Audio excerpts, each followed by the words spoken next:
Is Maxwell House coffee really good to the last drop? Well, your father says so, and Father knows best.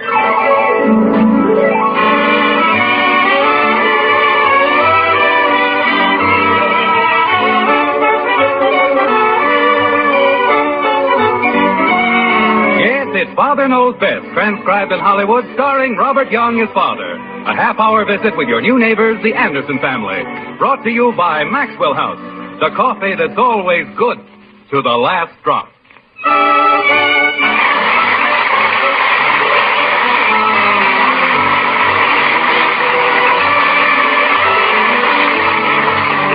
In an average town, Springfield, on an average street, Maple, lives an average American family, the Andersons. The husband, Jim, is very much in love with his wife, Margret. And they're both quite fond of their three children, Betty, Bud, and Kathleen. Which, I should say, is an average way for parents to feel. On this particular morning, which is an average sort of day, the Andersons are ready for an average sort of meal, breakfast.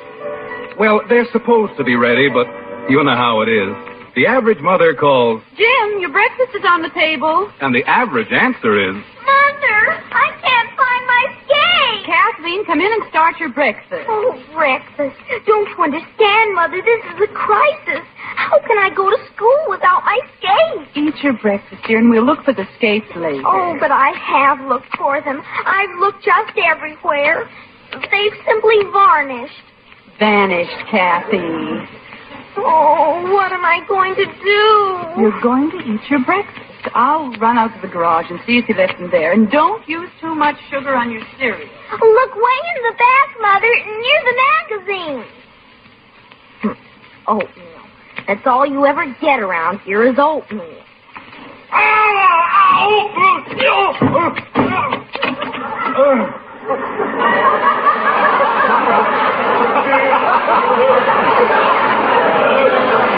Never mind, Mother. Daddy found them.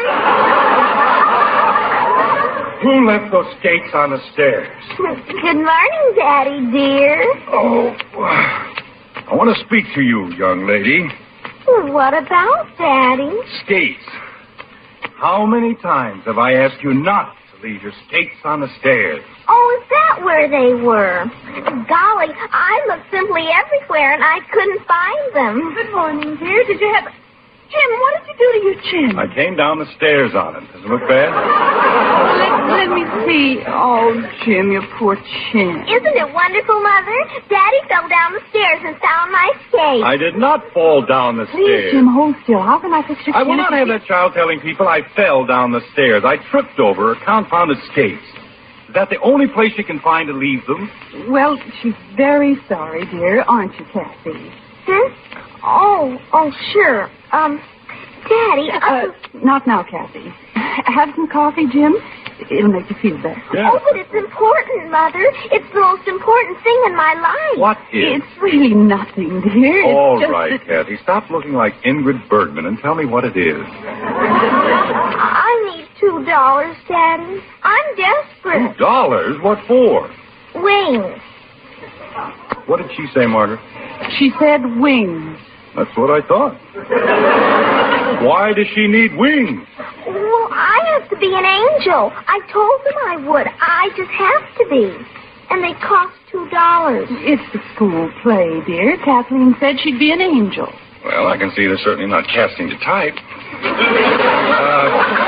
Kathy, you get an allowance, don't you? If you can call it that. A quarter. When I was 9 years old, I had to work for every penny I got. I couldn't walk up to my father and say, I want $2 for wings. Were you an angel? I most certainly was not. Well, then you didn't need wings. But I promised I'd be an angel. All right, then find a way to sprout wings without my $2. Oh, but Daddy, I'll be just ruined. Oh, Mother, can't you? We won't discuss it any further, Kathy. Your father knows best. How will I face them without wings? They were counting on me. Morning, everybody. What's happened to the squirt? Oh, just a minor tragedy. Drink your orange juice, Bud. Say, Dad, I was just... Bud, not now. Let your father read the paper. Oh, but I was just going to tell him Not now, dear. Please. Oh, but I have to. Gosh, just about how much time have I got left? You don't mind if I get in on this, do you? How much time for what? Well, Dad, we're going on a picnic tomorrow. A whole bunch of us. Fine. Have a good time. He can go on picnics, and I can't even have wings. You treat me like an orphan around here. Nobody even loves me. Oh, Kathy, stop being dramatic. Everyone loves you. Sure, but not $2 worth. Kathleen, your brother's not asking for $2. Your brother's not asking for anything. Except permission to use the car. Except permission to use the... Except what? Well, that's what I was asking you. You see, we're all going out in the country, and I told everybody... You are not going to use the car. Oh, but Dad, if I don't, how am I going to go? You have a bicycle, haven't you? When I was 15, I was traveling all over the state on my bicycle. With a girl? I'll be an outcast, that's what I'll be. I'll be poisoned with every hunk of date bait in the school. Me and a bicycle. But you'd better eat your eggs before they get ice cold. What a time to think about eggs. Dad, how would it be if No. But I was just going No. to... But you don't even know it. No, whatever it is, no. No. Fine. The way I'm treated around here, you'd think I was an orphan. Copycat, I said it first. Quiet, Squirt, you did not. I did so. You did not. I did so. Quiet, both of you. Be quiet. Margaret, why can't we ever have a peaceful breakfast in this house? I'm sorry, dear. I don't think it's asking an awful lot. When I was a boy, we had wonderful breakfasts. Quiet breakfasts. Peaceful breakfasts. We had respect for our elders. Sure, but you didn't have a kid sister like the brat. I'm not a brat. You're a brat if I ever saw one. I am not. You are so. I am not. You are so. Quiet! Good morning, Mother. Good morning, Father. What's the matter with her?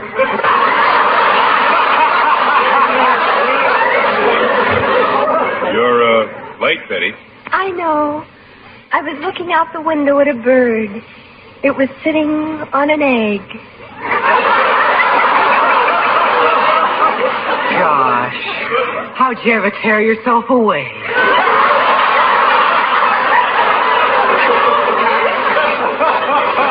Dear Bud, such a lovable little moron. Betty, dear, you sound so strange this morning. Is anything wrong? Wrong? Oh, Mother, how can you even say that? In this lovely, wonderful world, how could anything be wrong?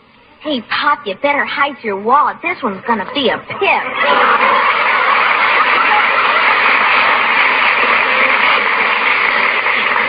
Father, if you don't do something about that Betty, child... if you don't mind, I believe I can manage my family without your assistance. Kathy? Yes, Daddy? I believe I am as well qualified as you to recognize the devious routes employed by your sister in leading up to the announcement that she needs a new dress. You're all very amusing, but I don't need a new dress. Dear, are you sure you feel all right? I feel fine.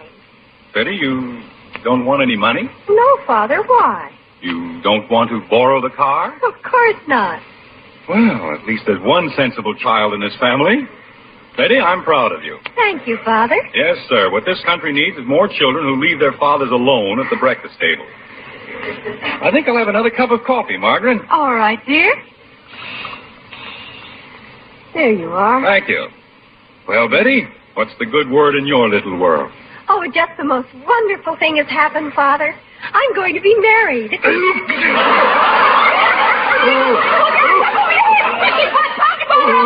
What for? What happened? Don't stand there. Do something. Do you want him to choke you to death? I'm all right. I think. You're going to be fine, Dad. Just fine. Well, stop beating me on the back or I'll never be all right. Bud, you're going to be late for school. Oh, I get it. Come on, Kathy. Come on, where? You're going to school. Well, I don't have to leave for 10 minutes. Oh, that's what you think. See you later, everybody. Stop pulling me, you brute. I have to get my skates. Mother! All right, Betty. Now, what was that newsy little item you dropped into the middle of my coffee? Oh, you mean about getting married? Isn't it wonderful? Betty, you wouldn't mind giving us a little more information, would you? You know, just in case we want to get in touch with you later. I don't know what you mean, Father. Well, just for a start, who is it? Who's who? The boy, my prospective son-in-law. What's his name? Billy. He's wonderful. Betty, not Billy Smith. Just wonderful. Which one is he? You know, Jim, he's the one who hates football players. The one Betty thinks is aesthetic. Aesthetic? It's the one I think it is. That's a new way of spelling anemic. Father, Billy's delicate. You have to be delicate if you have a beautiful soul. That's exactly what this family needs, somebody with a beautiful soul. Margaret, I have to get down to the office. Explain to Betty that she'll be happier if she waits. Make certain. You know, the usual woman-to-woman talk. All right, dear. Oh, you don't have to worry about us, Father. Billy and I talked it all over last night, and we both decided against a hasty marriage.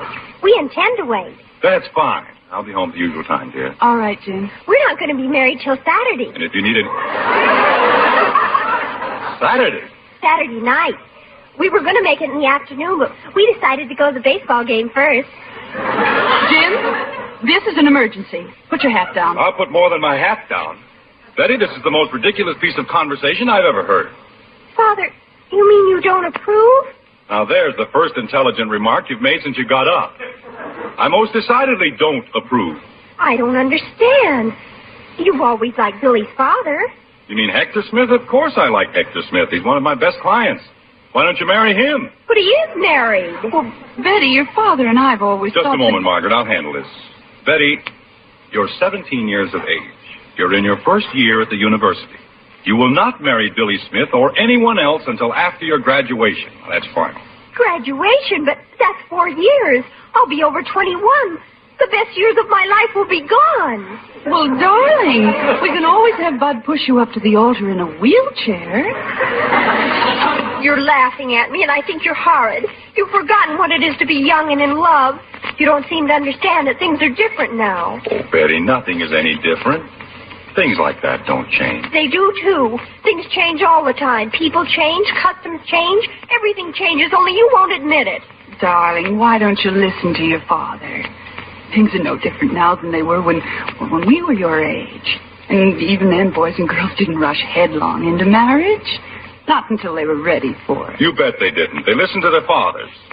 Why, when I was courting your mother, I remember... How old were you when you married Father? Well, Mother? I was 17. But that was different. Why? Because things were different in those days. The people were different. The times were different. You said they weren't. Well, they were. Some of them were. Some of them weren't, and some of them were. Only the ones that weren't were more than the... Margaret.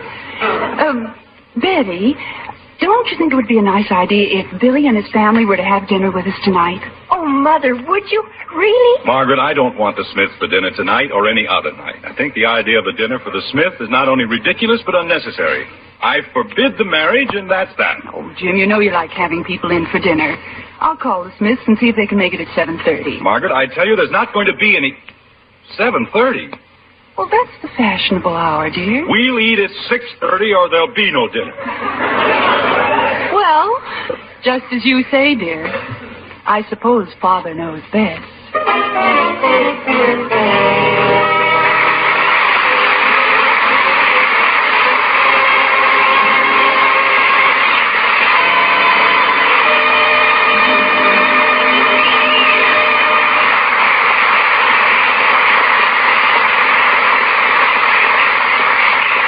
Sure, we'll go along with that. Father knows best about lots of things. But when it comes to coffee, really good coffee, Mother doesn't take a back seat for anybody.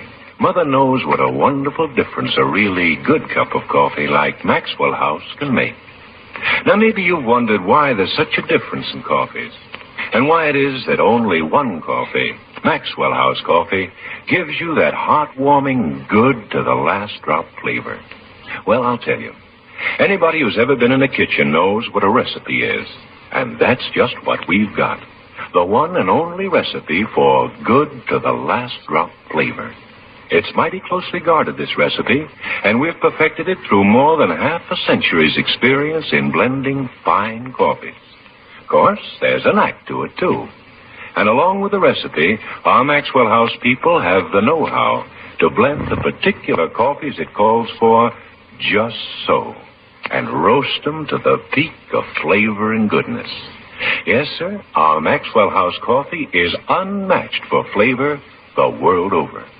And that's the reason more people buy and enjoy Maxwell House than any other brand of coffee at any price. So naturally, tomorrow, I hope you'll be enjoying all that wonderful fragrance and flavor of Maxwell House. The coffee that's always good to the last drop.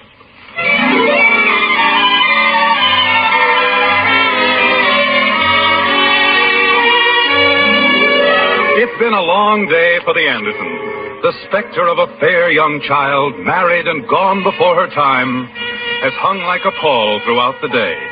It would have, that is, if the Andersons hadn't been so busy. Jim, you see, had a hectic day at the office. Margret has been very busy cooking an extra special dinner for the Smiths. And if there's one thing Margret can do, it's cook. Yes, sir, Margret. If there's one thing you can do, it's cook. That's what I always say. You see? Now we can proceed. Proceed. Well, thank you, Hector. Would you care for another piece of pie? Oh, Margret, please. I've already had 2 helpings. You had 3. Kathy. You know, a lot of people think that pie is fattening. I was reading an article just the other day. Jim, it's not that we don't enjoy your informative little talks, but I was under the impression that this dinner had, shall I say, a more or less definite purpose. Oh, you mean, sure, yeah. You know, I had a long talk with Heck before dinner. Jim, dear, I hate to interrupt, but don't you think it would be a good idea if Bud took Kathy to the movies? In the middle of the week, I certainly do not. Yeah, I see what you mean. Bud, how would you like to take Kathy to the movies? Oh, boy. I wouldn't. I can't think of anything I'd rather do less. Well, that's fine. Now, here's $1. Have a good time. Oh, Dad, do I have to? Yes, you have to. That'll be enough of that, Kathy. But I'm surprised. You ought to be glad to take your sister to the movies. I'd rather go with a gorilla. Well, you don't know what she's like. She never even looked at the picture.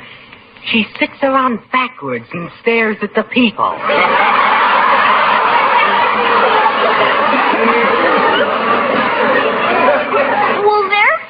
I like to look at their faces. All right, Bud, get going. And come home right after the show. If I'm still alive. Good night, everybody. Come on, Squirt. Stop pulling me. Why do you always have to pull me? Lovely children. Well, they mean well, I think. Mother. Yes, baby? Mother, Billy and I have been talking. Billy, you tell them. Would it be all right if we went to the movies? Oh, no. I should say not. We're here for a purpose, a very definite purpose. Frankly, I think the whole thing is perfectly idiotic. Imagine discussing a ridiculous subject like marriage with these children. We're not children, Mother. We're quite adult. We have adult minds, adult bodies, adult passions. William!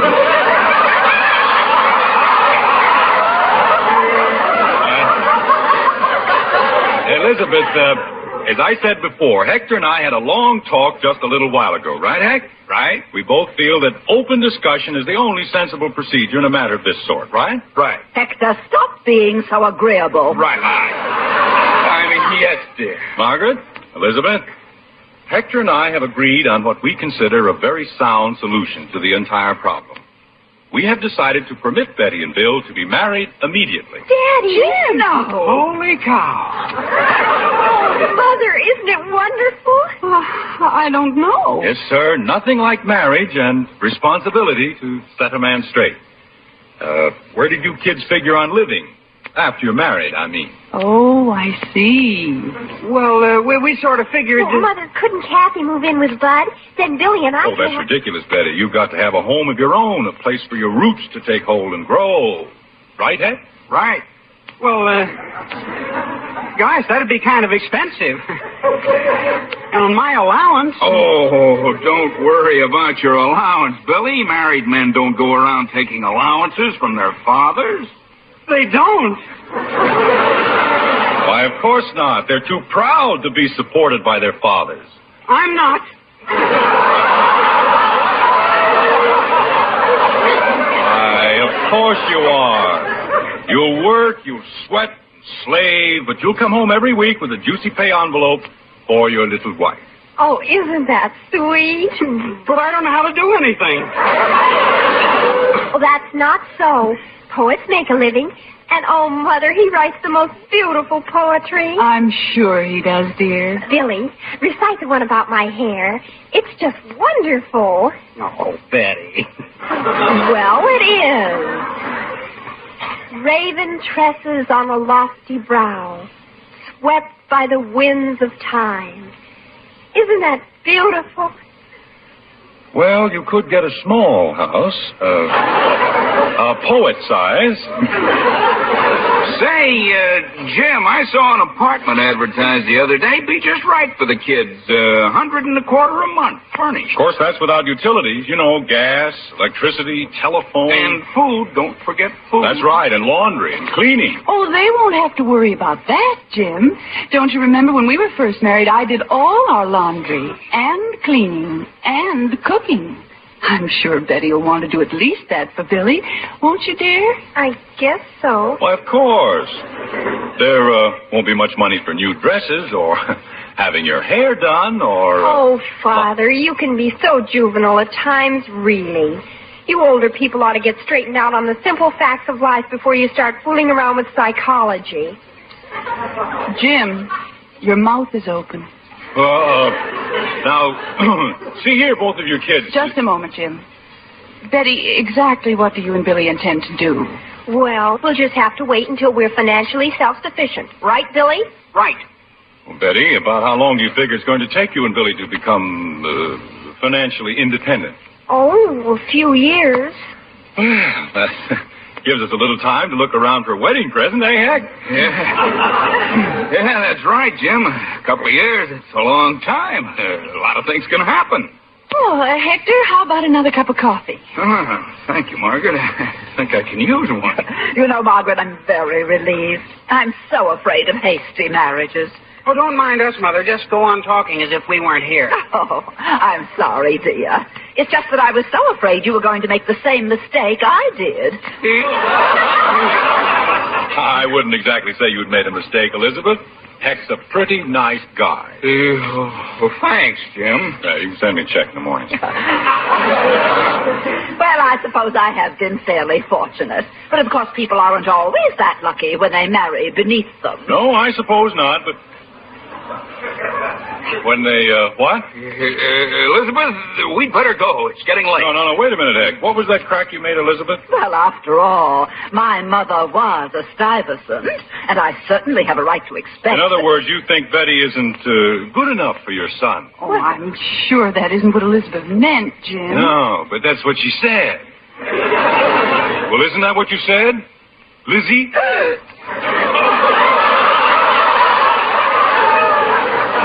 Don't you dare call me Lizzie. Why not? If you can say my daughter isn't good enough for that puny excuse of a son. Now, just a minute, Jim. Writing poetry. What makes you think he's such a bargain? My boy has a fine head on his shoulders. What shoulders? Oh. I've seen better heads on a small beer. This is what comes from slumming. Slumming? Now you listen to me, Elizabeth Smith. Your mother may have been a Stuyvesant, but my father spent half his life picking your father out of the gutter. Oh. And he wasn't lying down because he was tired. I think I'm going to faint. Hector, I'm going to faint. Go right ahead, dear. I'll catch you. You ought to be ashamed upsetting my mother with your vulgar insinuations. Vulgar? Why, you little pipsqueak, if you were my son, I'd vulgar you so hard you wouldn't sit down for a week. Well, fortunately, I'm not your son. Peasant? Peasant? Don't you dare call my father a peasant, Billy Smith. Don't you dare. Well, that's what he is. He is not. He certainly is. Well, I'd rather be a peasant than a pipsqueak. Don't you call me a pipsqueak. I will if I want to. Pipsqueak! Peasant? I never want to see you again as long as I live. Well, you won't if I can help it. You're just the nastiest creature I've ever met in my whole life. I am not. You are so. I am not. I am nothing of the kind you think. Just a minute, dear. Say, Jim. I'm sorry I lost my temper, Hick. Oh, that's all right. Say, Jim, that thing about picking Elizabeth's father out of the gutter, is that true? Sure, it's true. Why?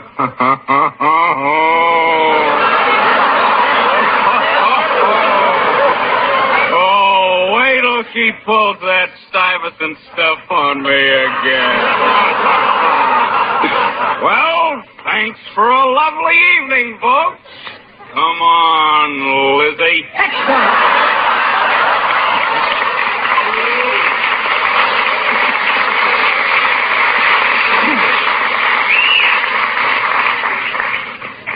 Yes, dear. And, Billy? Yes, Father? Come on, pipsqueak.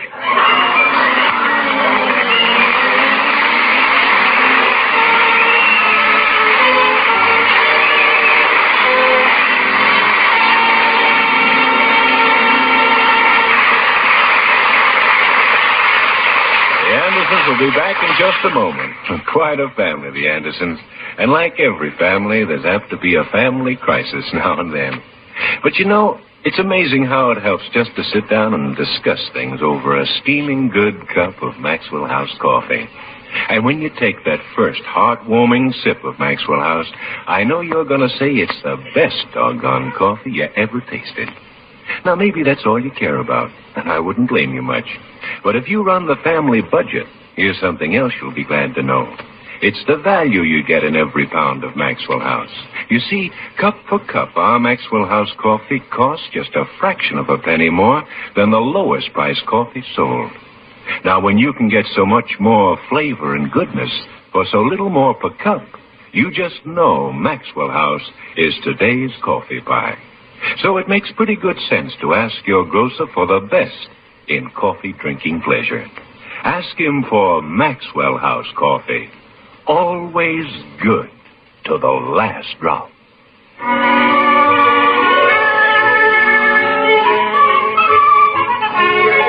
Well, we started with breakfast, and we might as well finish the same way. Let's drop in at the Andersons at breakfast time the very next morning. The average children are still getting dressed. The average mother is racing around the kitchen, and the average father... Jim, where are you going? I got to rush, dear. Can't stop for breakfast. Just time to catch the bus. The bus? But I thought you Never mind what I said, but just tell Bud if he gets one scratch on that car, I'll brain him. All right, dear. I'll be home at the usual time. Be a good girl. I'll try, dear. Oh, Jim. Yeah? Where'd you put the car keys? The keys? Oh, they're on the dresser, on top of Kathy's $2. Oh, Jim. Now, what's the matter? Remind me to tell you, you're an angel. I'm a dope. You are not. I've got witnesses. Oh, well, why should I argue? After all, Father knows best.